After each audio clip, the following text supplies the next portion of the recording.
Good afternoon, everyone. I'd like to call this special call meeting to order, June 20th, 2023. Before the approval of the agenda, I would like to amend the agenda to add a closed session at the beginning of the meeting to consult with the attorney. Is there a motion? I make a motion we approve the agenda as amended. Is there? I'm sorry, Mary. I thought you said beginning. Did you mean at the end of the meeting? I said beginning. Okay, at the At beginning. beginning, yes. Okay, closed session at the beginning of Yes, the meeting. Yes. yes. All right, then I second. All right, we have a motion and a second. All in favor? We're going to close session. In the Okay. conference room. Yep.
Okay, we're back in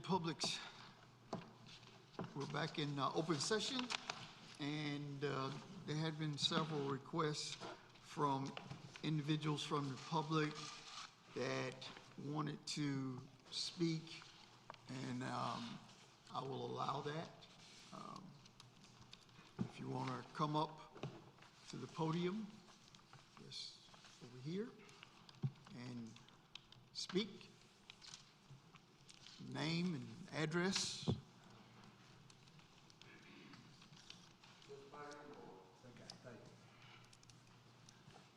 Thank you, Mr. Mayor.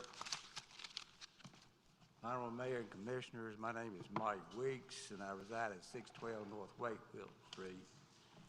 I have lived and practiced law in Zebulon for the past 50 years. My wife is Carol Weeks, probably who you know better than you know me. I am here tonight as a citizen and resident to express my concerns arising from your work session on June the 15th. My first concern is on-the-fly changes to the 2023-24 budget. My second concern is that the proposed changes are based upon deliberations by commissioners in violation of the North Carolina Open Meetings Law. The proposed on-the-fly changes to the budget following the public hearing on the budget gives the appearance that commissioners did not want to hear comments from the public on the items being changed. This suggests to me that commissioners were avoiding having controversial issues such as increases in commissioner salaries being open to the citizens for discussion and debate. It also appears to be a classic bait and switch procedure to accomplish the board's goals for the 23-24 budget. In essence, the board held a public hearing on a controversial budget and now proposes to change the budget to include controversial items after the time for public comment. I am concerned that changes to the budget adopted by these means will result in the loss of the citizens' confidence in the board to govern in their best interest. It appears from comments made at the June 15th work session of the board that proposed changes to the budget presented at the public hearing had been discussed by a majority of the commissioners prior to the June 15th work session. Deliberations by commissioners about matters before them for consideration at other than a properly noticed meeting of the board is a violation of the North Carolina Open Meetings Act. The action by the board as a result of such unlawful deliberations can be declared null and void by a North Carolina court. If the court declares the action void, then the town and sometimes the board members can be required to pay the legal fees incurred by the party initiating the challenge to the board's action. In closing, I suggest for your consideration that you make no changes to the 23-24 budget submitted at the public hearing. It is my understanding that any changes in the 23-24 budget after adoption that the board may want to make can be made by amendment as a part of regular course of business by the board. Thank you, Mayor York, for allowing me to offer these comments. Thank you, Mr. Weeks. Anyone else like to come up and speak?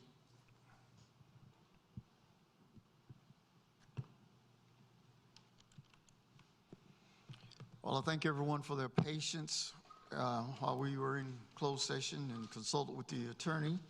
If there's no one else that wishes to speak, then we'll have the town manager present the budget ordinance. Manager Moore. Thank you, Mayor, and good evening, members of the board.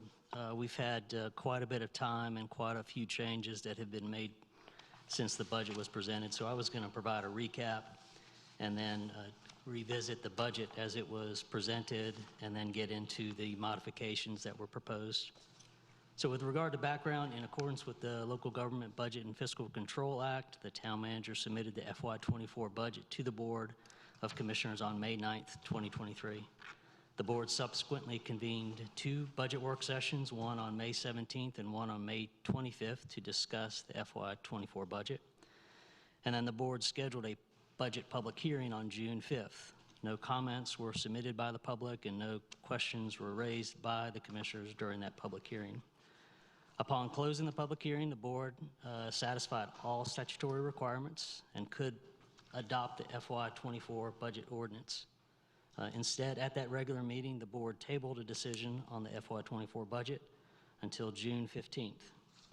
At that work session on June 15th, the board introduced several modifications to the FY24 budget ordinance as noted: increased board compensation, increased board travel and training expense account, increased board uniforms and clothing account, defund currently occupied HR technician / deputy clerk position, defund currently vacant but provided through contract IT specialist position, pursued town designation as B City USA, join the town as a member of the National League of Cities organization, sponsor the Zebulon Chamber of Commerce, reduce board retreats, budget an additional position known as the drug investigator position, budget an additional position known as the equipment operator position, reduce the work cell phone reimbursement to employees.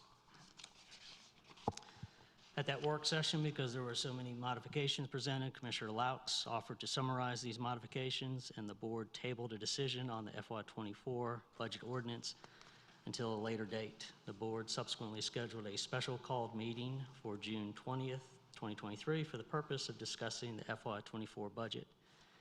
In the interim, Commissioner Laux created a budget for these modifications and noted additional items to discuss under the notes section of the spreadsheet he developed that is attached to your staff report. So that's the background, and then I'll walk through just to summarize the current budget and then to address the modifications that was brought up at the last work session. So just as a recap, and we do this with every budget review over the statutory requirements, I thought it would be prudent to provide some rationale behind those statutes rather than just coming across as a list of rules that the statutes require, so you can understand the reasoning behind the rules.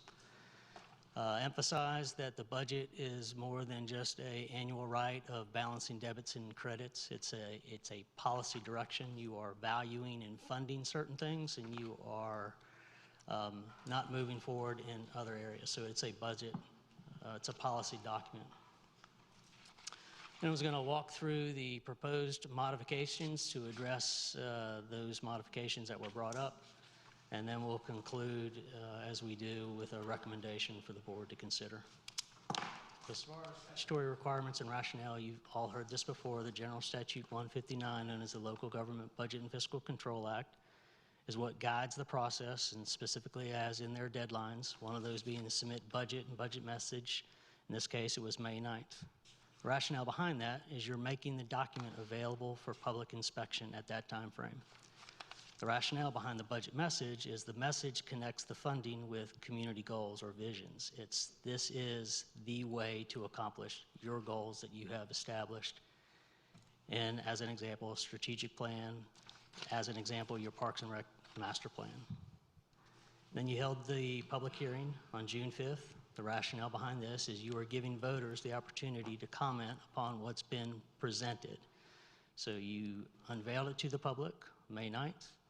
They've had a chance to inspect it. They've had the chance to listen to your comments at the 2 work sessions, and this is their opportunity to give you, it's a guaranteed opportunity for them to provide comment on it, as well as any changes that were suggested at the work sessions.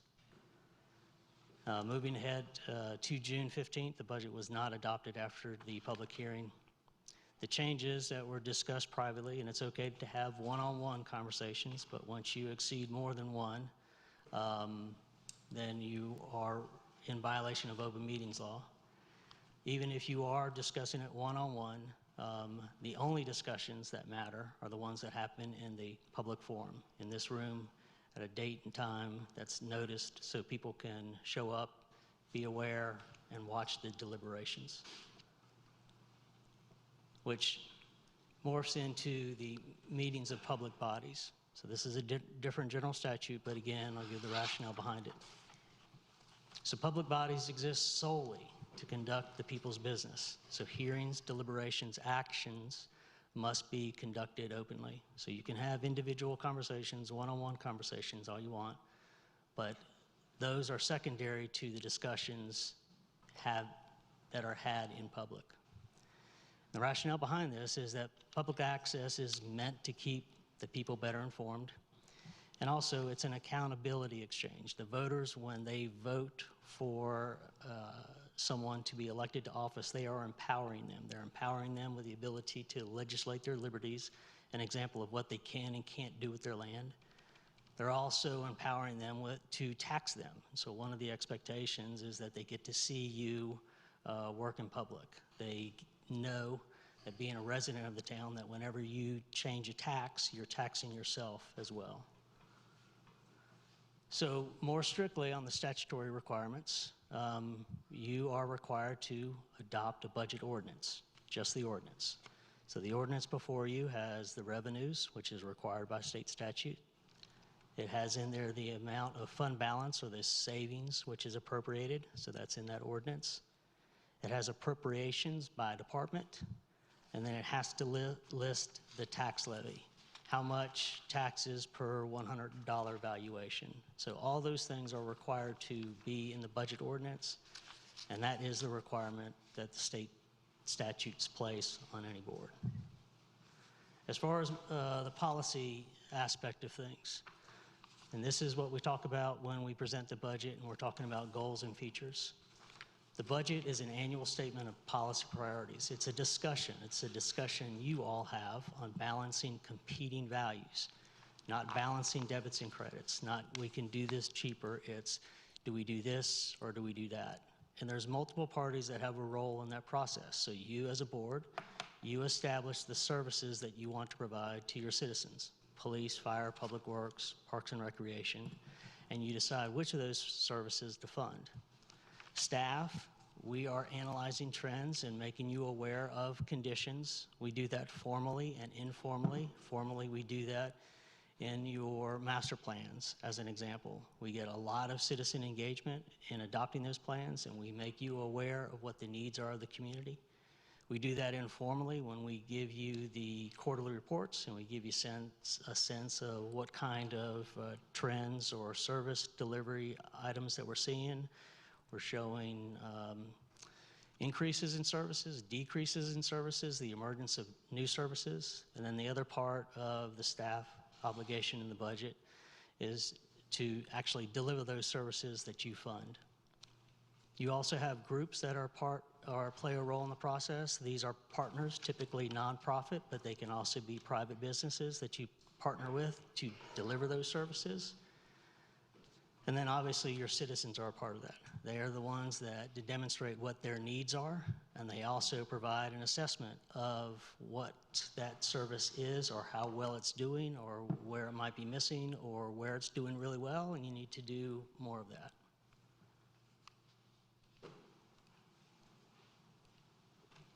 You've seen this before. This is what we base all of the budget discussions with. We tie it back to our vision and our mission. And then the focus areas and the 3 focus areas that we talked about. So in addition to a more specific role that the board plays, is the budget process really kicks off through retreats. And so we've had a series of mini retreats that you all have been involved in. You have 3 in the fall and 3 in the spring. And that's the opportunity for the board to relay what they consider to be the vision for the community. What are the broad community goals that the board wants to achieve? So from your fall mini retreats, those 6 items that I've listed there, those were noted as the majority needs for the upcoming year. Now, some of those are not what I would call broad community goals. Some of them are. I would say the ones that are not broad community goals, they are a reflection of the fact that you have a strategic plan. So you have a strategic plan that provides those broad goals, and then you all are left with the discussion of how to advance upon those. So as an example, under the vibrant downtown, You wanted to join the Main Street program as a way to galvanize businesses and property owners working together, have promotion of events, have the creation of public space. And so now you're at a point where you have developed and seeded Main Street Advisory Board. They are going through the process, and they will come back to you on what they consider to be the bylaws, the memorandum of understanding of an agreement with the town of Zebulon, and from that, a job description of what the Main Street coordinator will or won't do. So while this is very specific, it's a reflection of that you've got a strategic plan that you're following. I won't go through every one of these, but I will highlight this because I am going to talk about it. When you go down to the second from the bottom, prepare Little River Park and Greenway expansion, that's a clear example of a broad community goal, and you have, well, it has been recommended for funding in the budget before you. So quickly, I'll go through these. You have seen these before, but these are examples of how we tie the budget to broad goals. So when it comes to vibrant downtown, the goal is to revitalize downtown and to bring people downtown. The issues associated with that is it's very costly to develop downtown. You have a lot of buildings that have been neglected for a very long time. And also, in addition to that neglect, to bring them up to current building and fire codes, it's very expensive. You also have a town that was laid out without any kind of public space. And so while we are happy to close down right-of-way and streets for people to get together and congregate, it's very expensive. And so the budget features before you is how to continue the alley activation, how to continue moving forward and fully matriculate into the Main Street program. And our hope is that we have checked all the boxes and will be one of North Carolina's newest Main Street communities come July, as well as continuing and expanding the special events that you offer. So again, examples of how the budget is a policy document. It is funding the things that are tied to the goals you've got. The second focus area, growing smart. Again, the goals are to coordinate land use and transportation. A lot of people don't know what that means, and so I'll try to illustrate here. This land use right here, although you see a lot of trees, this is farmland. It's supported by a 2-lane farm-to-market road. So when this land use was being used for farming, this transportation was the adequate way to service that land use. Just needed a dry, all-weather roadway that had a way into market and a way out of market. This land is now developing residential subdivisions. That subdivision is producing a lot more traffic than this road can handle. And so in order to continue to facilitate the economy, your transportation network has to meet how the land use is changing. We are growing. Again, we're the second fastest growing town in the state. And so we have to increase the capacity of our staffing, which means more people. So as an example, you're covering a much greater area when it comes to law enforcement. And so because we're covering a greater area and we're serving a greater population, you need more police officers. When it comes to capability, what we're talking about is skill sets. We're talking about specialized positions. So we're talking about things that we never even had to consider before, like communications manager, like IT specialist, like IT director. But also we're looking to increase the capability and the skills of the staff we've got, even if they're not in a specialized position. You will hear me talk about later this notion of pushing authority to information. And what that means is try to solve the problem at the closest to the front lines that you can. And in order to do that, you just don't turn people loose and say, go figure it out. You have to train them, you have to give them skills, you have to put them in the opportunity to solve problems at the lowest level. And so we'll talk, in particular when I'm talking about HR, about their role in increasing the capacity of new positions coming on. They're doing a lot of workload in advertising, processing, applications, orientation, as well as increasing the capability, the skill sets of our staff through things such as career ladders, diversity, equity, and inclusion, and other specialized training. The other things, just briefly note in there, is we also are having to increase our infrastructure. So you see in there the intersection improvement of Old Bun and Shepherd School. And then we've got pipes in the ground that are out of sight, out of mind until they collapse. So we got several pipes in the ground that are nearing 100 years old. So this budget features included the addition of police officers, firefighters, increasing personnel associated with information technology, increasing personnel associated with stormwater, increasing our resources or allowing those that are in human resources to handle this increased capacity of bringing on additional staff, as well as instilling and putting in and increasing the skill sets of the staff that we've got. And then the old bun signal I've already discussed. And the last focus area that I'll talk about is small town life. And the goal is to increase walkability, which is to connect people together, physically connected. So examples being when school children would get out of Zebulon Middle School and they would go to the Boys and Girls Club, they would have to walk on a dirt path. Or once you got near the railroad tracks on the south end of town, the sidewalk ended abruptly. And so we've had an annual program where we are putting in sidewalks or greenways to connect different parts of town so they're not isolated, but also connect them to other retail or commercial centers so people can walk to the store or walk to a park. Increased connectedness is getting people connected to their neighbors. So Zebulon offers a very good price point, especially in comparison to the western part of town. And so a lot of people will come to move here because it's affordable, or relatively speaking, it's affordable, but they don't necessarily know their neighbors. And so we're looking to get people connected to their community, engaged in their community. And so you'll see on the budget features there, we're continuing to have our community engagement. The top right is an example of our police academy, but we also, in working with other nonprofits, partner with them and get people engaged in those efforts.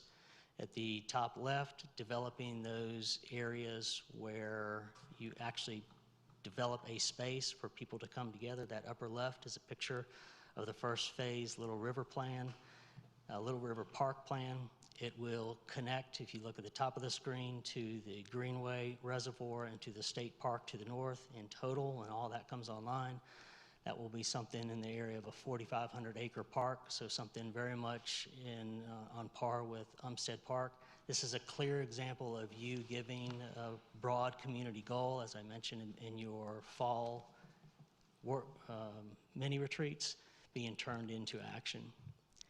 Athletics, the lower right picture, we now have, and probably the best way to evaluate the workload on athletics is the number of teams that are playing in our system. I talked to our athletics coordinator / park maintenance person. We've got those duties combined right now, and we're proposing that those be split up in this budget that's been presented to you. But we have more teams in our system than the town of Clayton. So the town of Clayton, to give you a comparison, this year they passed 30,000 people. So we're a third of the size, but we have more athletic teams than they do. And then the Little River Park I already mentioned. So when it comes to the development, I mentioned there's 4 groups that play a part. There's the board, there's staff, there's citizens, and there's groups. Highlight and illustrate a little bit more broadly what the board's role is, and then get into the staff's role. So while retreats begin the process, again, I talked about how you all developed and put forth different goals you've got. The hearings are often the end of the process, and the reason for that has been illustrated, is it is the opportunity that the community has seen how you're developing and putting together this budget, and it's their opportunity to provide comment on it. So hearings are a reflection upon what has been presented, in this case, what was recommended to the board on May 9th, as well as what was discussed, in this case, work sessions on May 17th and the 25th. That particular hearing yielded no comments. But after the hearing, several items were introduced. As far as staff's role, I'll give a little bit of background because I think this is helpful for the general public to hear this, as well as to be mindful that some of you onboarded at a time when it was COVID, and so maybe your essentials of local government was abridged or at the very least it was virtual. So I think this is a good reminder of anyone who's absolutely new to it to give a sense of the staff's role. So the council manager form of government, it was created as a way to reform corruption in local government. What was going on was back when Andrew Jackson was president, they had what was called the long ballot. And so you've heard the term couldn't get elected dog catcher. All positions that were administratively related or public service related could get voted on. So it didn't take long for political bosses to emerge to get people elected. And they would deliver votes, typically in very quickly growing areas, typically where there was a lot of immigrants coming in. So you saw this in Boston and New York as an example, where political bosses would deliver votes to get people elected. And then they would tell those people that got elected how to run operations. And so the result of that is you had public services that were organized and conducted on the basis of personal favors or political deals or private profit. You also had people that were not elected who were serving for these elected public servants, who were always held by the dangling thread of whether they're going to be able to keep their job or not keep their job based upon what their boss, who was politically elected, was telling them to do. And so reformers, most notably Theodore Roosevelt up through Woodrow Wilson, began this good government campaign from around just before 1900 through the middle around 1915 to employ a politically neutral expert manager to provide objective, rational advice and administer the services to citizens irrespective of political party. Also to put that manager in a position to bring forward items for boards to discuss that they may not necessarily want to discuss because of potential political ramifications or just not wanting to talk about things that were difficult. So that's what the reformers had in mind, and the result was the National Civic League, which is the forerunner to the National League of Cities that you're considering joining, introduced what was called, or what is called, the Council Manager Plan in 1915. And that, the latest plan or the latest model, I think, is on iteration 8 or 9. So then that talks about the partnership between the board and staff. So that graphic on the right, that is a well-known, if you go into public administration, that is a well-known graphic developed by Professor Jim Savara. He originally started at NC State. He went to Arizona State. He was also at UNC Greensboro. And essentially what he talked about is of the purposes of local government and how they deliver services, there's different categories. There's a mission, like why are we providing this service? Policy, do we fund this service? How do we fund it? What do we not fund? Administration, which is the oversight of it, and the management, which is the performance of it. And you'll see, depending upon where you are, council has a larger influence, or manager and the staff has a larger influence. So I'll give you a quick run through on how this relates to the budget. So when talking about the council sphere, it's the board who decides what service are we going to provide. Is this a type of service? Do we provide police? Do we provide fire? And while that seems routine and why you would want to, things get a little bit more complicated when you get into things like parks and recreation. What types of athletic programming do we provide? What types of maybe even after school services? And then it becomes, because there's only a certain amount of revenue that comes in, which of those services do you fund? So that's an example of the policy sphere. You all are elected. People elected you. They give you feedback on how those services are doing, good or bad. You also are observers because you are representing your constituents. And so that when it comes to the administration, you provide feedback to staff, specifically the town manager, on how that is working or not, or if it's working really well, how do we do more? Or if there's a service that's not there, how do we go about providing a service that's not there? And at the end of the day, the board can suggest changes and then review the manager's performance. So I thought about suggesting, because I'll use myself as an example. Let's say I resign my position and I run for office, and I would have to resign my position to run for office. You can't have a manager run for office. You can't have the split duties. But let's just using myself as an example. If I were to run for office and I were to be elected, I would more than likely have more experience than the town manager that subsequently gets hired. It would not be in my place to tell the manager how to do their business. I can maybe give them suggestions, give them some pointers of my own experience, but my job is now commissioner. It's no longer manager. And so that's why when you talk about the split between the council's sphere of influence and the manager's sphere of influence, the management side gets narrower for the council and it gets broader for the manager. And then flipping it, looking at manager's side, so when it comes to the mission, so the board is interested in providing a service, the manager and the manager staff advise the town on what the town can do. Now that can do can have a legal aspect. You legally can do this or you legally can't do this. This is really more purview for the town attorney. What the can do here means more likely this is what the capacity is of the staff. This is the skill set of the staff. And if we don't have it, what is the funding that's required? What is the policy implication of this? How much staffing do we need? How much equipment do we need? How much materials do we need? Do we need a facility? And then to set up the guidelines and the procedures and how we are going to deliver the service, and then control the human resources, the material resources to provide that service. So that's the management aspect of the manager sphere. All right, I've shared this with you before, just so you know, you don't have to get every single thing right in the budget. You do have opportunities after the budget is adopted, so you can make, the manager can make modifications. In this, the statutes refer to the budget officer, that's the town manager. So modifications can be made through budget transfers. You all have the authority to make modifications through your BARs, or budget adjustment resolutions. Even your fee schedule can change, and I'll give you a heads up, we will be bringing you a modification to the transportation impact fee after the study is complete. The only thing that can't change is the tax rate. Once you set the tax rate, you got it for a year. All right, a lot of talking, a lot of background. I'll pause, because if anything, I need a drink of coffee to see if you all have any questions. Questions, comments from the board? I do have a couple of comments. Commissioner Baxter? Thank you.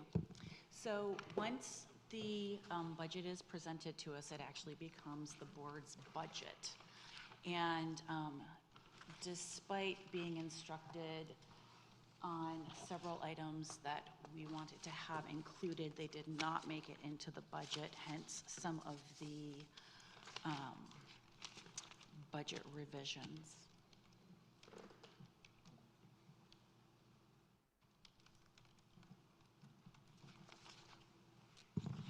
Any other questions, comments from the board?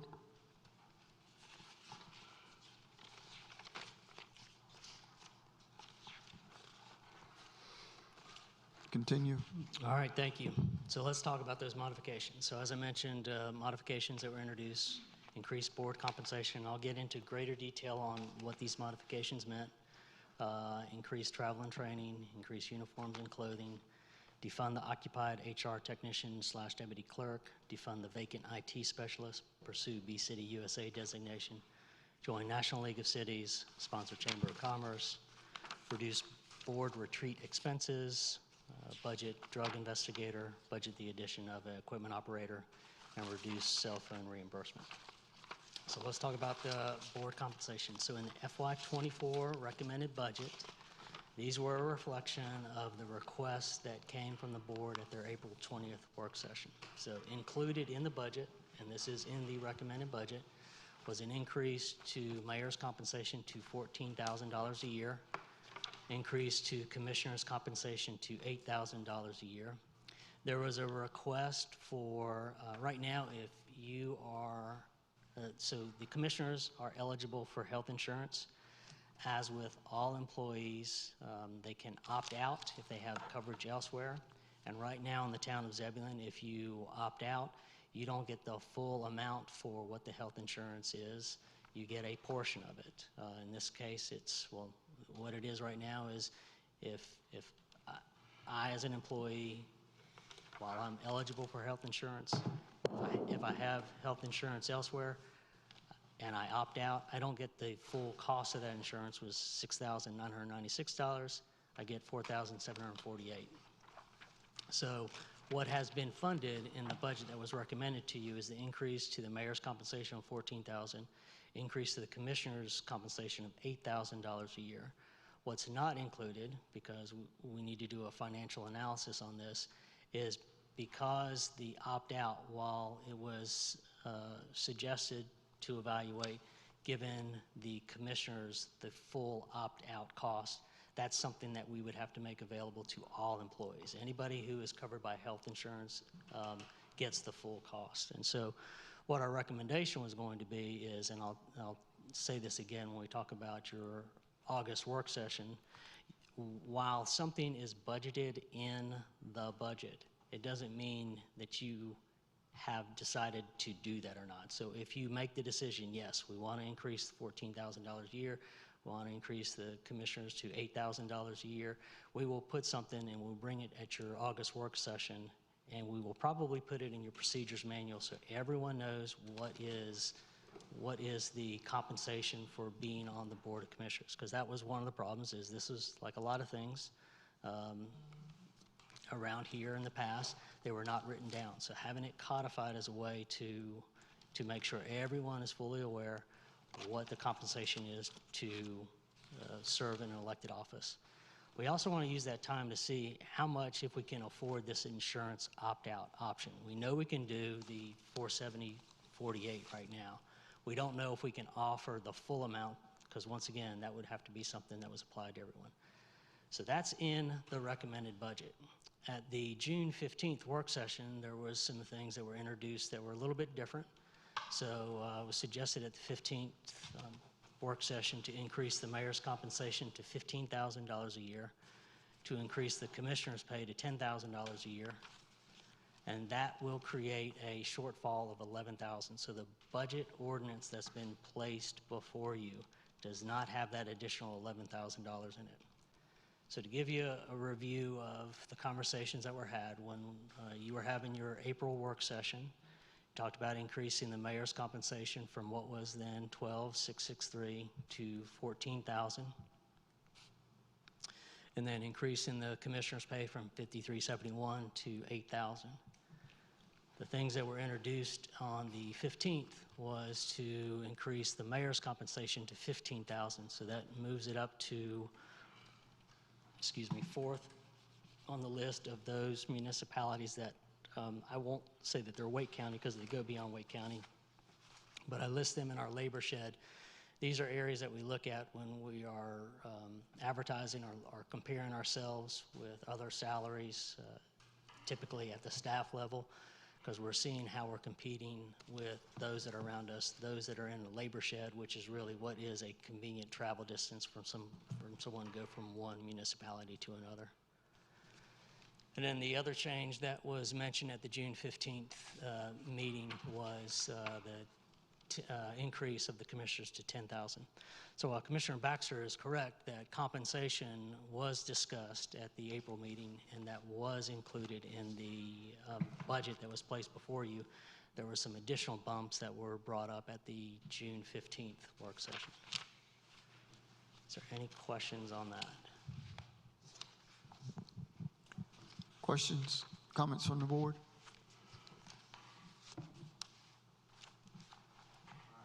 Now let's talk about travel and training. So in the FY24 recommended budget, the travel and training was submitted as $20,000 a year. One of the things that I shared at a work session was the board is spending more than that, and so I made some internal modifications that were line item modifications that would not change the budget ordinance, and I'll walk through so you all can see what that was. But to increase the travel and training to $22,000, which would increase the mayor's travel and training budget from $2,000 to $2,500, and increase the commissioner's travel and training budget from $1,500 to $1,800. And the way that I proposed changing that and keeping your budget ordinance whole was to take $2,000 from the line item that was the advisory board appreciation. On the 15th, the travel and training that was recommended was to increase it from $20,000 to $32,500. And so there's shortfall from $11,000 related to the compensation, and now $12,500 related to the increase in travel and training. Now that's a hole in the budget ordinance that's been placed before you of $23,500. So this is hard to see, but you've got the slides in front of you, but I'll walk you through it. So what was mentioned at one of the work sessions is while the 20,000 was shown in the FY24 budget of 20,000, that we could bump up travel and training to 22,000. And what we would do is we would take the increase of the 2,000 from this line right here, which is appointed board appreciation. So it had budgeted 3,000, and we took 2,000 of it to put it up to travel and training. That is an example of changes that we can make at a line item level, but keep your budget ordinance, which is the thing that you're voting upon, consistent. When this line item gets bumped to 32,500, I don't have ways within this budget to keep your budget ordinance whole. And so if you're going to increase that, you have to find the money from someplace else. It was mentioned about the town joining as a member of the National League of Cities. So when this is a perfect example of something comes up at a work session and then we modify it and we make people aware of it. And so the National League of Cities membership did not have any money recommended in what was presented on the FY24 budget. But the way we were able to keep the budget ordinance whole, we mentioned this at the work session, is create a line item for $1,000 and then get that $1,000 from that advisory board appreciation. What was modified was just become the member without any advisory board, reduction to the advisory board appreciation. So if that's what the board's intent is, that adds another $1,000 to the shortfall. So now we're at a $24,500 gap. I'll revisit this spreadsheet again. So we talked about how the travel and training that was originally mentioned to the board was 20,000. It was increased to 22,000. 2,000 of that came from this appointed board appreciation. This is the new line item, National League of Cities membership. That got increased from 0 to 1,000, and that brought the remainder of the 1,000 that was in this appointed board appreciation down to 0. So you got 2,000 from appointed board appreciation going to travel and training, 1,000 of that going to the National League of Cities membership. So that zeroed out board appreciation, but it increased travel and training, and it created a new line item called National League of Cities membership. So if, again, this is another example of you can change the line items within that budget and still keep your budget ordinance that's been presented to you whole. But when you start adding items that are outside of that, then you have to come up with a way to rectify that. One of the things that was talked about, but it was shown differently in the was developed by Commissioner Laux, is there was a discussion about, well, first of all, the recommended FY24 budget included 6-day-long mini retreats. So a lot of towns, what they'll do is they'll have one big retreat in the spring. It's usually a 2-day event. That can be problematic, especially if you have younger families. It can also be more expensive. And so in order to make it in more bite-sized chunks and allow you all to cover more ground, we've been introducing the idea to you all to have just day-long retreats. So we have 3 in the fall. That's August, September, and October. And we have 3 in the spring. So that's January, February, and March. They are local. All of them have been downtown. This fall is going to be focused on preparing your capital budget, and the spring is going to be focused on your operational budget planning. So what we had budgeted is that you have 3 in the fall, 3 in the spring. So 21,000 was in the governing board budget. In the budget that Commissioner Laux developed, that reduction of 25,000, which was talked about by the board, that actually came out of the administrative budget. But when you're talking about reducing board retreats, it's actually something that's associated with the governing board budget. And so if you reduce governing board retreats by 25,000, you've more than exceeded the 21,000 that's already in the recommended budget. So what that results in is you eliminate retreats for the coming year. You also, because there's a gap of 4,000 between the reduction of 25,000 and the 21,000, you've increased the shortfall. So now there's a gap in the budget ordinance of 28,500 that has to be made up, in addition to doing without retreats. And then this was something I don't recall that you all talked about a dollar amount with this. I just remember you all talking about it. I wanted to make sure that it didn't gloss over it. And the budget that Commissioner Laux put together, in fairness, he didn't have anything in there. I think he was just trying to make sure that he heard this from you all, and so he was trying to get it listed. So right now in the FY24 budget, there's $600. I didn't know what you all were thinking, if you wanted to add 500, so that's just my thoughts on that. As far as joining B-City USA in the FY24 recommended budget, we included a line item called sustainability. There's $5,000 in there. And the idea behind that is NC State has a sustainability program, and you can hire an intern to come in and do a sustainability assessment of your town. And so this was what we recommended, was a way for you to figure out where are your sustainability gaps and what part does B-City USA play in being sustainable. And also, because B-City designation has some requirements, and I've talked to you about the pest management program, it'll give you a sense of how much work you have to do to achieve full designation. So you can join the program, but there's other expectations of the program. And so what we recommended to the board is invest in the internship, do an assessment, see how B-City program fits into your sustainability goals, and how much work needs to be done to become a fully designated B-City. What was discussed on the June 15th work session really doesn't require a change on your part. The reason being is that if you want to go ahead and pursue the B-City resolution, or join the B-City program by passing a resolution and paying the $100 membership fee, you can charge that to this sustainability account. This sustainability account that was included in the FY24 budget not only has enough money for the internship, but it has money in there for you to join B-City. And like I said, you can pass the resolution. You don't need to do that as a part of a budget. You can pass a resolution at your August regular meeting.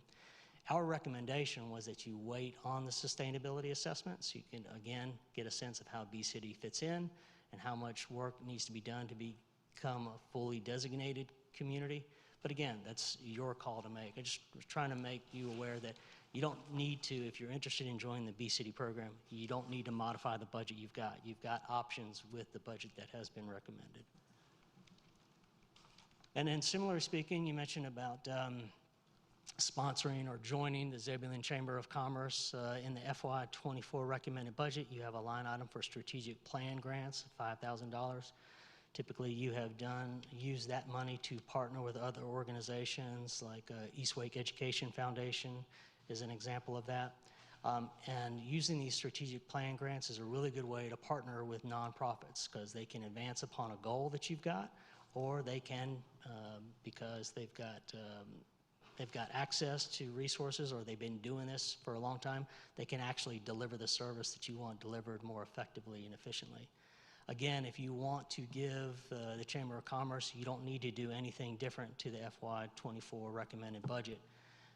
Again, no change is necessary. If you wanted to join the Zebulon Chamber of Commerce, similarly speaking to the B-City USA, you just charge the membership to this account, the strategic plan grants. And so the entry-level membership at the Chamber of Commerce is $495 to become what they call a community entrepreneur.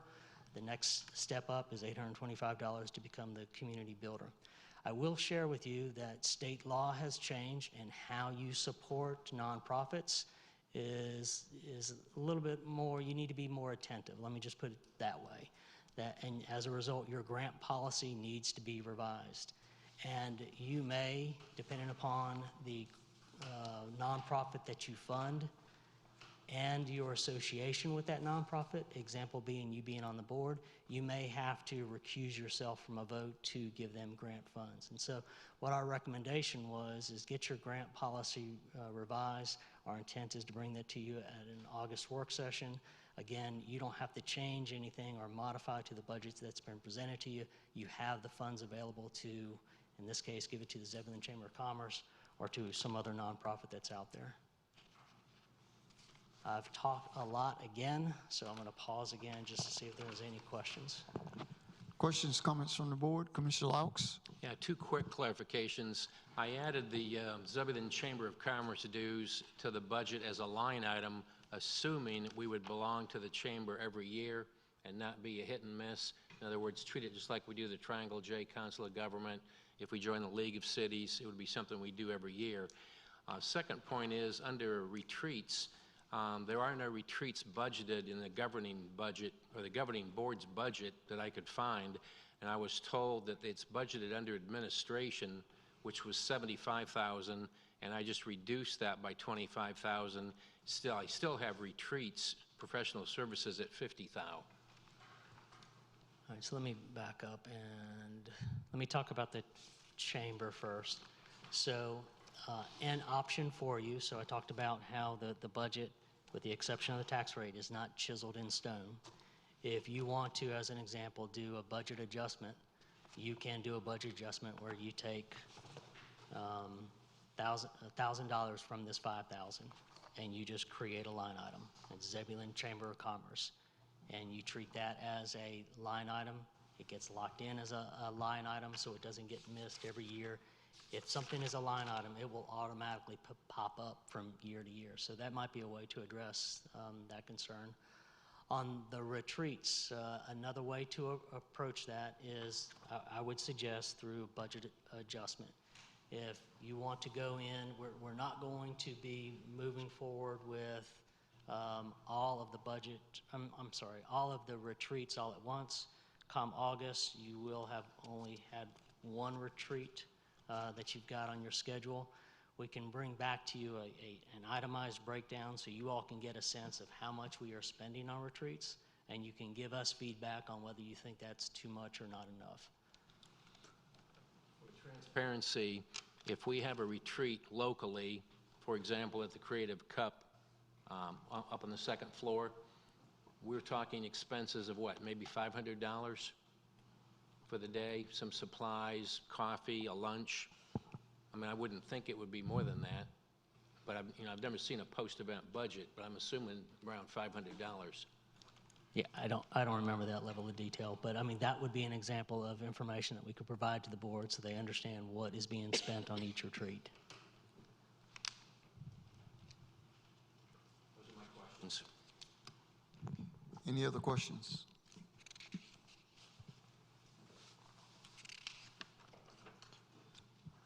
Continue. All right. As far as the other items that were brought up at the last week work session, which is this one, defund currently occupied, and when I say currently occupied, there is somebody in that seat as the HR technician / deputy town clerk. I've got some information I'll share with you that talks about the current HR workload exceeds the capacity that's freed up by the, assuming they are budgeted, the IT director and the town clerk. I'll talk about how the IT director and the town clerk, when they do come, they can help with current workload as far as expediting current HR processes. When I say that, I'm talking about orientations, I'm talking about advertising deadlines, I'm talking about processing applications. They can also help us to allow tangible progress on right now what are unfortunately back burner projects because we just do not have the capacity to really move on them. So we've got a wellness program that we are just kind of doing hit or miss. Probably the most important thing is we really need some advanced training, especially when it comes to the area of diversity, equity, inclusion. And when I say that, I'm not saying it's because everybody's doing it. I'm saying that because when you heard me talk about moving authority to information, when we place our frontline employees in a position of making decisions, yes, we need to give them the skill sets to handle those kinds of problems. but we also need to, as much as we can, diversify our thinking. And we can do that by having a workforce and a workplace that equitably includes diverse set of experiences, expectations, and perspectives. And so it's not enough to give people the skill sets and move that authority to make decisions at the front line. We are at our best when we are diversified in our thinking and our perspectives and our experiences. And so that's a really good example of advanced training that we really need here. And we just can't move forward on that, or again, it kind of becomes like a back burner thing where we just don't have the capacity to move forward on some of these things that we really need. So I thought I would break it down. This is 1 month. It may be last month, so I don't want to say it's an average, but it gives you a good snapshot of time. So when we take a look at the amount of hours that the HR director puts in, that represents around 56, maybe 57 hours a week. That is something, while we do work plenty of hours, especially if you're a department director, that on a week-to-week basis is unsustainable. It's not healthy, and also it's, especially if you've got a younger family, it's not realistic. So we are putting in a lot of hours on the HR director. The HR assistant / deputy town clerk, that's not an exempt position, but still that's amounting to about 45 hours a week. So those are, anytime we go above 40 hours for those non-exempt positions, we have to pay for that overtime, or we have to provide some sort of compensation time. In looking at how much work is divided between those two positions, what's shown in orange is the amount of time on human resources. What's shown in gray is meeting times, and that's like these board meetings, and I'm calling that out specifically, and I'll illustrate that reason why in a minute. The green is town clerk duties, and the what I'll call purple is IT duties. When you take away with the HR director the IT duties and the clerk duties, the meetings remain, because that's a director. They will still be coming to these meetings. Even if there's a clerk here, the HR director will be at those meetings. So we don't gain in efficiency by a clerk coming on board associated with that. What that does is that drops that down to maybe the high 40s, maybe mid 40s per week. Again, using this as just one data point. And so what, and I'll get into this in the next slide, what we're looking for is we're trying to create more capacity to get at the things that we're doing right now better, and to address some of these back burner projects as well. On the HR assistant / deputy town clerk side, obviously a clerk coming on board helps substantially with that position. I'll show you on the next slide, or one of the next two slides, how that will get filled up with things we need done on HR. But also to point out that even though clerk will take a lot of those duties, this position will still function at certain times as a deputy town clerk. So if the clerk that's hired gets sick, or has to miss one of the other meetings, like a planning board meeting or something like that, this deputy town clerk will still be present to fill in on those gaps. HR areas to expand in FY24. So one of the things is we are not competitive on our insurance, especially when you take a look at our frontline employees and the proportion of how much of their paycheck they have to spend on insurance. If they have a family, it's a considerable percentage. There are options out there. One of the things that we're looking into is self-insurance.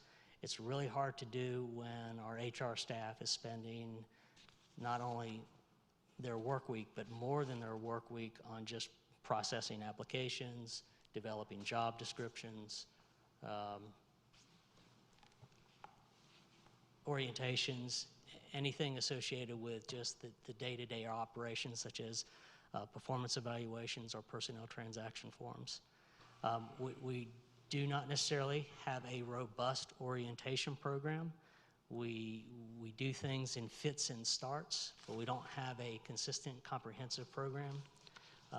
We don't have a benefits fair where we're able to illustrate to all employees this is what they have as far as their benefits, so they can have a comprehensive guide of things that's available to them as well as things they have. We have a booklet, which is a considerable advancement from where we were, but still we need to do more. The increased training, the example being that diversity, equity, inclusion, and belonging. Wellness events, classes, and education. Again, there's things that we're just doing part-time if we do it all. And I'll probably ask the HR director to augment some of these. The recruitment, anything that you want to add to that, Lisa? What we would like to do is expand how we do recruitment. We want to talk and see, with others. There are job fairs that are out there that we don't attend. We're working with Triangle J and a program that they're trying to move forward, and it's just difficult to be a part of all of these things and still serve our employees well currently. So we want to really grow how we are recruiting people. And I'm not going to go through all these, but I do want to hit that next one, succession planning, career ladder plans for each department, because we will talk about that. We have some departments that are further along in their career ladder development. Police department is an excellent example of this. The implementation of that career ladder really has served, in my opinion, as a retention tool and has addressed some compression issues. The market is now exceeding us again, and so we will have to have a conversation with you about how do we do salary adjustments here. But the career ladder, especially in police, is working really well, and it's being rolled out. There are other departments that they're very busy, and while they might be interested, Public Works, as an example of this, needs some help on this. And so they have developed the rudimentary aspects of how they want to do career ladder planning, as well as develop their workforce to prepare them to succeed, which means the director will have a replacement, the ops manager will have a placement, a crew leader will have a placement. So that's what we're talking about, is career ladder is preparing the next in line to take the position above them. And that's what we're talking about in succession planning. And right now it's just on a department basis. And so it's very successful in some departments for the ones that have implemented it. But right now there's other departments that are just now getting into that.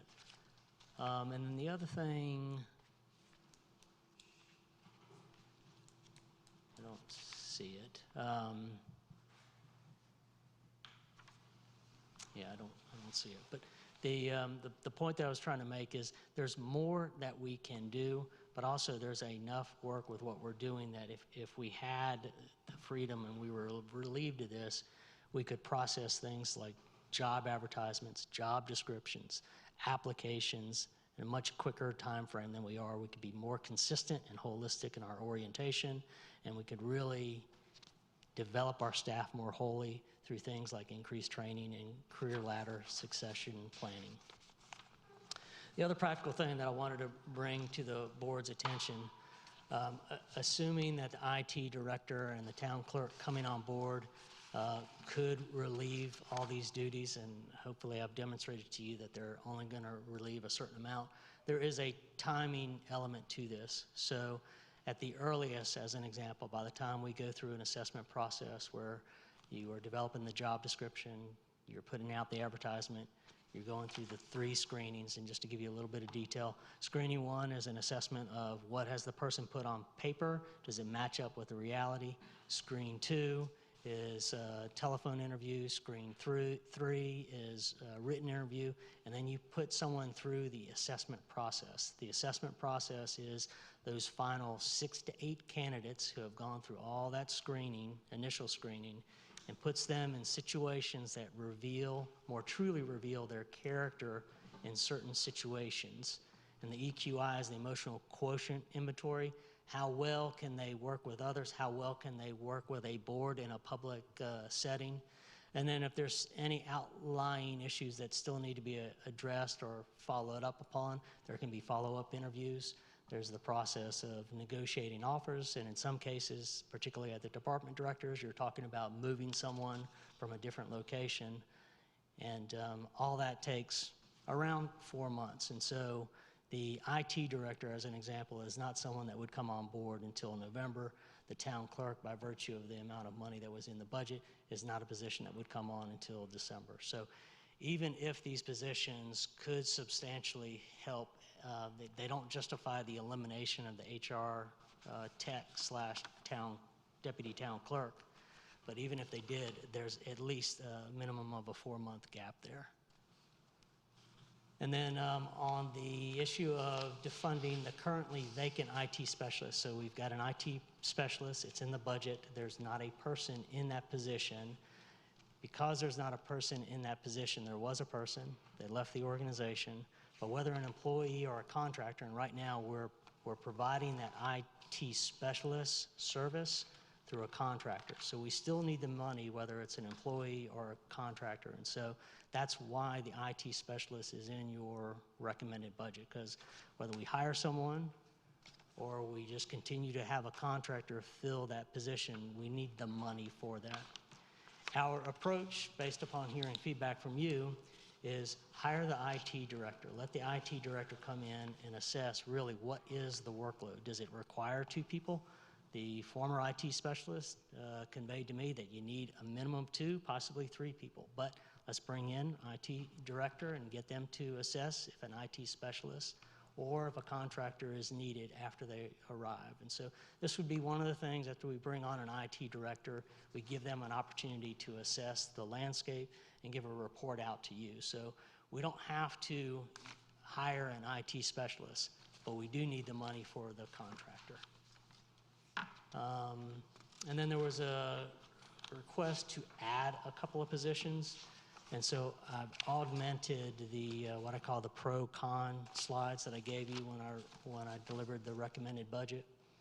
One of the requested additions was add the equipment operator 1 that was not included in the recommended budget. And what I put down there under the cons is that while there will be a reduced capacity to address stormwater, but there are vacancies. And so yes, there are vacancies in that department. Commissioner Miles was astute to point out that there's only maybe 1 or 2, but so I want to elaborate on what capacity means. Number 1 is I'm particularly excited about this operation manager that's coming on board, and I hope then they'll be coming on in the next few weeks. I think when that person comes on, we will gain a lot of capacity. We will have, is that me? Sounds like it's me. When we bring that person on, we not only get like physical capacity, but I think that is going to bring someone because they're from a different organization that's going to bring us new ways of thinking, and also it's going to provide the department director with like a second in command. Right now our department director is doing a lot of things that, as an example of comparison, a crew leader in our Parks and Rec department is doing. So I think bringing on the operations manager is going to provide a lot of capacity.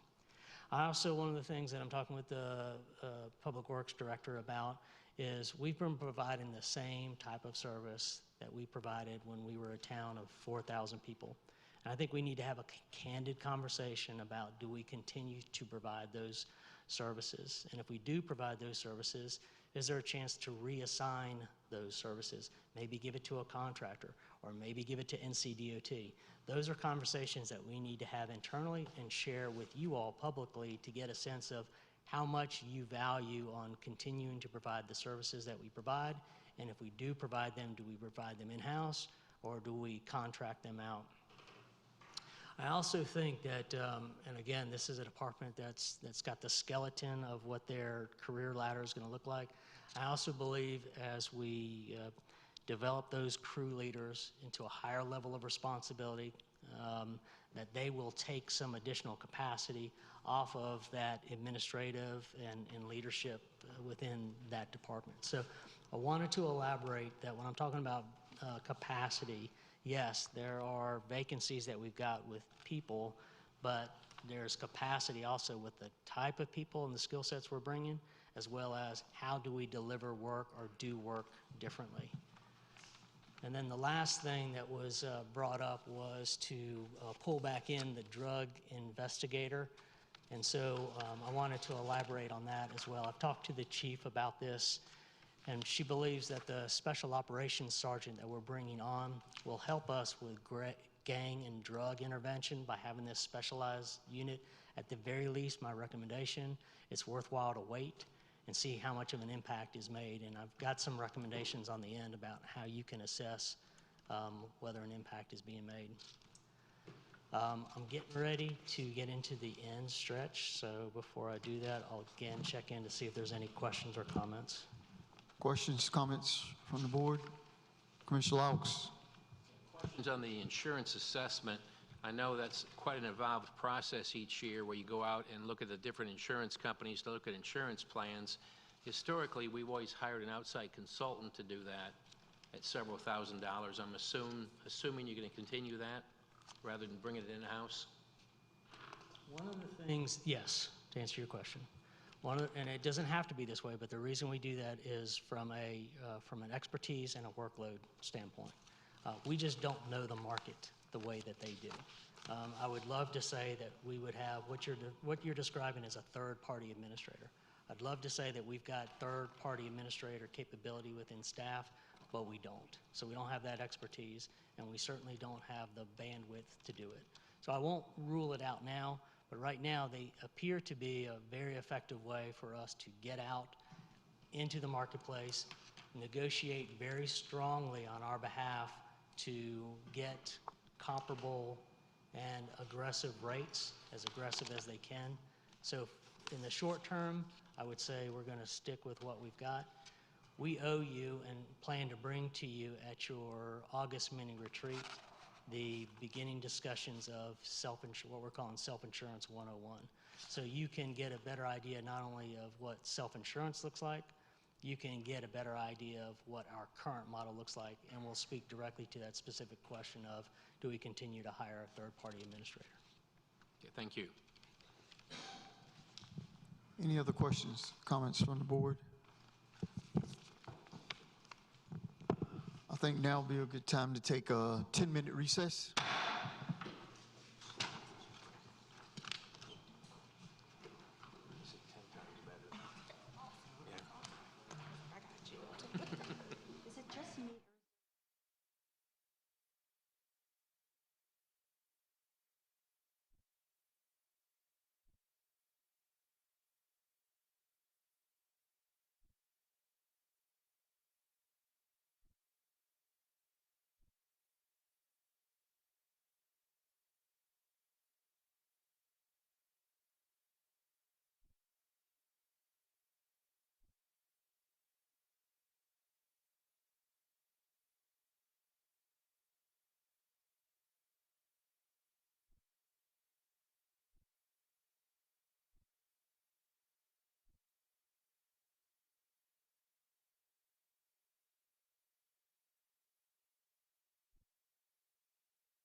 a CD. I mean, I can see it. Yeah. I don't need to be 2 miles under the ocean saying, there it is.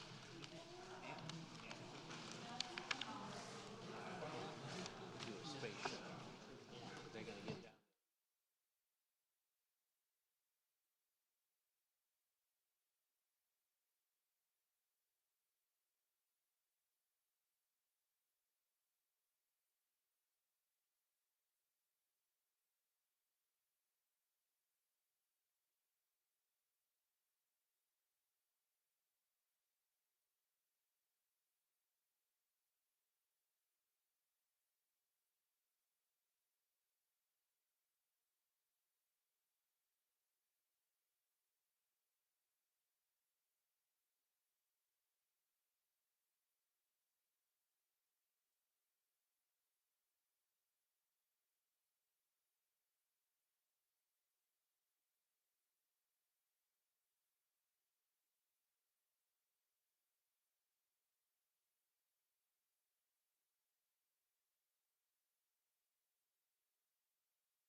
Thank you, yes, sir.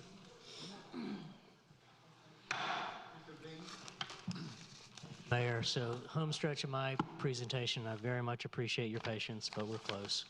So this arrives at our recommendation. So the first recommendation is what it has been before, to approve the ordinance that's been placed before you as recommended. Some other things to consider as part of our recommendation. You will have rollover savings. I am confident in that, and we will present those rollover savings to you in August, at your August regular meeting to be specific. Items that you can use those savings for, you always want to match up savings with one-time expenses. You don't want to match up savings with annual expenses. So you wouldn't want to use savings as an example to go towards employee. But for a one-time expense like travel and training, uniforms and clothing, I think that offers you a really good opportunity to consider how much savings did you realize in the previous year, and what do you want to assign them to? Travel and training, uniforms and clothing are just two examples because those were two things that were mentioned. Also in August at your work session, we have to provide phones to employees that are on call or can be called back in. And so reimbursement is a way to do it. We think it's an efficient and effective way to provide the service. But if we don't do reimbursement, then we have to provide them phones, which is a second phone dedicated to work. We can bring back to you options on how those two plans, not only how they operate, but what is the cost associated with them. The other thing is, so Commissioner Laux just talked about a direct disbursement to the Zebulon Chamber of Commerce. As long as none of you are on the board, then that's something you can do, but there's going to be other opportunities. Again, I've mentioned you've partnered with the East Wake Education Foundation. You're going to need to revisit your strategic plan grant policy. That policy that is written now is in conflict with the new general statute. And so we'll bring you back at your August work session where you can evaluate how to award those different grants based upon the policy. Again, if you want to make a direct appropriation to the Zebulon Chamber of Commerce, having a dedicated line, you can do that. Again, as long as there's not that conflict there. So every department will bring you quarterly reports. At your second quarterly report, even though I think it's a tad bit premature, we'll at least have some kind of an idea on how things are working without the drug investigator and the equipment operator one. So we'll make sure that those get included. So we'll give the opportunity for the Public Works Director and your police chief to report out to you about how things are going without those two positions. If we need to take into consideration about doing something mid-year, we can do an assessment as the result of the second quarterly reports. Also in that same time frame, again, you can move forward on adopting a B city resolution just whenever you want. It's not part of your budget discussion. You can make that decision at your August regular meeting. Our recommendation is that we move forward with this sustainability assessment. We provide that report to you in that similar time frame, November to December of the second quarterly reports, and give you the opportunity to assess if you want to move forward with B-City USA membership. And if you do, you at least got an idea of the steps to become, to reach the full designation requirements. So that's our staff recommendations. In addition to approving the ordinance, is you've got those other steps that you can evaluate in the coming months in the fall. If you're interested, we've got a motion for you to consider, but we stand available for any questions or comments that you may have. Questions, comments from the board? Commissioner Baxter? I think there's been a lot of discussion about different line items that were either increased or decreased with this budget, and I don't feel like we've had full resolution. I know that the draft that Commissioner Laux presented actually was almost exactly a balanced budget. And so instead of going through each item over and over, I would like to, I think that it would be okay to approve the budget with the caveat that we meet sometime the second week of July to discuss maybe some budget amendments and some things that can take place with some of these items that are up for discussion, that, you know, we've been going back and forth about. Maybe a special called meeting for that purpose only. I think that's a good idea to wait and to have some more discussions about this. I think that it would be a good idea to wait until August when we have the rollover funds and when it's been balanced, so we can know exactly what we're working with as we talk about the adjustments or whatever we're looking at, so we know exactly what we're working with. I don't know if those numbers will be ready, Joe. They won't be by July. Okay. I mean, I definitely agree with you, Commissioner Baxter. I just would rather make sure that we have, especially at this point, as much information and especially as much of numbers as we can have before we continue these conversations. Well, no, I agree with, I don't disagree with that. I'd just like to start maybe addressing some specific budget adjustments or amendments prior to that. I mean, if the rollover savings are just in travel, training, and uniforms and clothing, that's easily discussed in our August work session.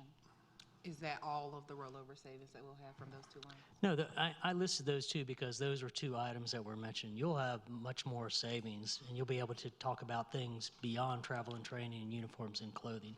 I just listed those two because those are the two items that were mentioned. Thank you. Commissioner Laux? Yeah, a couple comments to the fellow board members and the citizens. Probably the most important job we have as commissioners is the budget. It's about a 300-page document. I've met with most of you to go over this, not for an hour, maybe 15 hours as we plow through it and understand it. True. Ledgers are a little confusing because when you see a title of uniforms and clothing, I remember the first time I saw that, I said, what is that? And if citizens have any questions, I encourage you to reach out to anyone on the board. If you've got any questions throughout the course of the year on the budget, on how we spend money, why we spend it, why are we doing it here, we need to be talking about this, because I was guilty as a citizen in town who, once I voted, I checked out until the next election because I had a life and I had a job and things were going on. But I think the more we can inform the citizens of the details of what's going on, we can't explain everything because there's a lot of moving parts, but you need to talk to us. And I would even encourage you to ask two commissioners the same question to see if you get the same answer, because we're trying to get on the level, and I really appreciate working with you guys. The times you've left town for a week for a conference, the time you spend after hours, I don't think people really understand. This is not the only time we work in this room. We do far more work outside of here understanding this, and I appreciate staff's input. I know they spend a tremendous amount of time even preparing this document, and there is the wish list, which I wish we could do, but it gets whittled down to the recommended budget, and that's what we're working on now. I would have no problem with approving the budget and continuing the discussions, because this can change on a monthly basis. It's not cast in concrete. Right. Commissioner Miles? No comments. Thank you for those words, Commissioner Rice. Commissioner Clark? Approve the budget. It's I'm the sorry, can you budget. speak into the mic? I can't hear you. You'll be approving the budget as presented at the June meeting with none of this other stuff, I correct? think that's the thought. But we're gonna have more discussion on one? what we need to look at. Because we do need to look at some, we absolutely need to look at the budget a little bit more and get more information. Totally agree with that. I mean, just when we consider, you know, travel and training, we talked about the importance of becoming a member Right. of the National League of Cities. And if we're going to move ahead as the second fastest growing community in the state, we as commissioners, and certainly staff does their own travel and training, but we need to have an understanding of what other communities are doing, where they've succeeded, where they've failed, and where they've gotten funding. Certainly, I know that we all meet with our own senators and representatives, not just from the North Carolina legislature, but from the U.S. Senate and House. And not only does it take up quite a bit of time, but sometimes being able to take a step outside and see what not just other communities inside North Carolina are doing and gathering best practices. So that's why there was the increase to travel and training, with the assumption that not all of it would be used, but so that we wouldn't have to search the couch cushions for it if we had to. So I would like to at least start the discussion in July. I think that certainly we'll be able to have more discussion in August, but I'm available the second week in July. How does the board feel about that? Is that enough time for the board? Second week in July. I need to look at my calendar. If we did wait till August, we would have potential lapse July money and be able to forecast lapse August, which would give us 2 months of funding. Yeah, I'm more inclined to wait till August, I am too. just from my schedule. I prefer August too. I will not be here the second week of July, and I want to be in with all the discussion. Commissioner Miles? I'm fine with August, sir.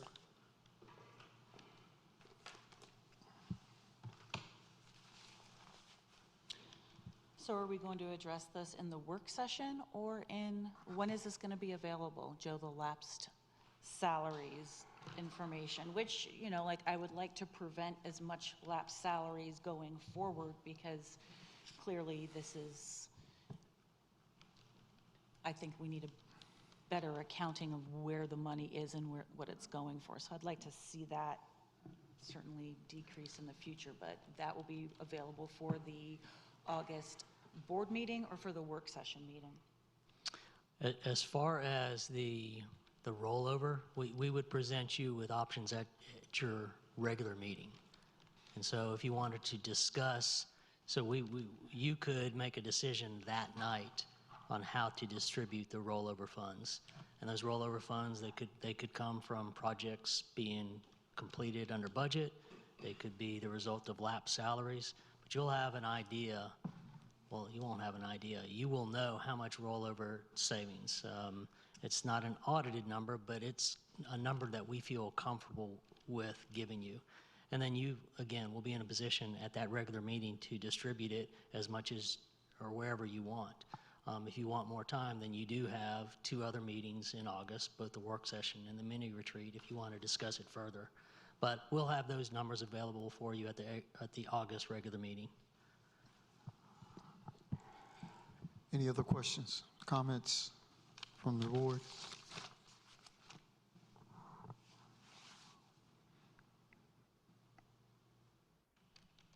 Hearing none. Sample motion. I hereby move to approve ordinance 2023-48 as recommended for the 2023-24 budget. We have a motion. Do we have a second? Second. We have a second. Discussion. I appreciate staff's work. I don't agree that all of the things in the budget are moving us in the direction that we need to be going, so I look forward to certainly having more dialogue in the August meeting so that we can kind of decide where our priorities are and able to, so that we can move our entire community forward the best way possible. Yeah, I think that's key. What are our priorities? You know, that's something that needs to be conveyed to the residents. You know, because when we give in one area and we take in another, you know, that's kind of a mixed message to the community. You know, we know we're short-staffed. We know that people are wearing lots of hats, doing a lot of duties that they're not assigned to do, and they're not getting paid because of an area that we live in where compensation is highly competitive. So I would just like for the board to take all of that in consideration to how our staff feels when you start talking about some of these budget movements. Any other questions, comments? I personally just like to take a moment and thank staff as well for putting together the budget. Great job. Thank you. Roll vote. Commissioner Laux. In favor? Commissioner Harrison. Favor. Commissioner Clark. Favor. Commissioner Miles. Commissioner Baxter. Favor. Thank you. Motion passes. Any other comments? Is there a motion to So adjourn? moved. Thank you, Second. Commissioner Laux. Thank you, second, Commissioner Baxter. All in favor? Meeting adjourned.